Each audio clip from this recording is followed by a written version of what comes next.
Jangan start bisnes perfume kalau anda belum tahu benda ni. Ramai orang tanya saya ni memang nak start, memang nak bisnes perfume jenama sendiri. Tapi saya tak tahu nak start bagaimana. Saya tak tahu nak mula bagaimana. Okey, dalam video ni saya nak ajar, saya nak share bagaimana bila kita ada produk perfume jenama sendiri, so apa yang kita nak kena buat. Sebab di minyak wangi tuyu ni, nak ada produk tu senang sebab minimum order hanya 10 botol. Tetapi bila dah ada produk, nak buat apa? Okey, dalam video ni saya akan jelaskan. Nombor satu adalah tuan-tuan jual kepada orang yang terdekat dahulu. Test jual kepada keluarga, kawan-kawan dan rakan sekerja. Gunakan testimoni mereka untuk yakinkan lebih ramai orang beli. Kedua, gunakan media sosial secara konsisten. Buat konten yang simple seperti review perfume, unboxing atau tip pilih bau yang sesuai. Gunakan TikToks atau Reels untuk tarik perhatian. Seterusnya, ikut mentorship atau kelas bisnes. Cari mentor atau grup yang boleh bagi tunjuk ajar tentang marketing dan strategi jualan.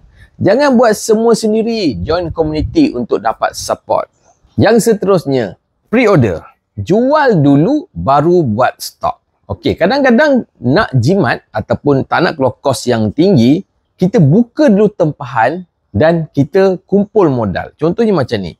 Okey, tuan-tuan mungkin dah ada sampel kan produk. Lepas tu tuan-tuan pun promote, buat special offer. Mungkin collect dulu order dalam 1 minggu, 2 minggu. Okey, lepas tu barulah order barang dengan kami. So anda dah ada modal daripada customer-customer anda buat pre-order kan. So ambil duit dulu, lepas tu baru order dengan kilang ataupun dengan kami, and then baru deliver produk. Seterusnya, apa yang anda kena buat adalah buat branding di media sosial. Gunakan TikTok, IG, Facebook, WhatsApp. Bina identiti jenama. Nama, logo, packaging yang unik. Buat konten storytelling. Kenapa jenama ini wujud? Apa keistimewaannya? Gunakan video pendek TikTok dan Reel untuk tarik perhatian. Lagi apa yang anda boleh buat adalah anda boleh cari influencer kecil untuk review. Tak perlu bayar mahal kalau anda cari influencer kecil ni. Hantar produk kepada micro influencer yang mana follower dia baru 1,000 hingga 10,000 untuk buat review. Pastikan mereka buat video unboxing dan first impression supaya orang percaya jenama baru ini ada wow factor. Apa lagi anda boleh buat? Jual di TikTok Shop dan Shopee untuk mudahkan pembeli. Platform ini dah ada ramai pelanggan sedia beli. Jadi lebih senang dapat sale walaupun tiada pengalaman. Buat live TikTok Shop setiap hari walaupun permulaan tiada ramai penonton. Konsistensi akan buat orang nampak dan percaya.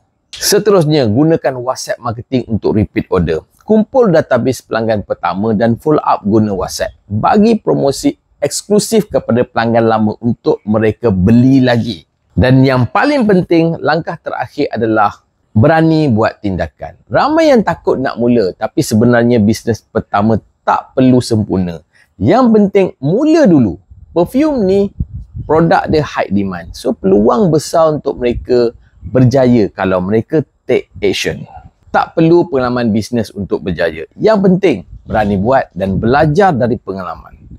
Kalau mereka ikut step ini, walaupun jenama baru, insya-Allah anda semua boleh buat tanpa modal yang besar dan tanpa risiko yang tinggi. Jadi tunggu apa lagi? Jom mulakan. Okey, hubungi saya untuk keluarkan produk perfume jenama anda sendiri.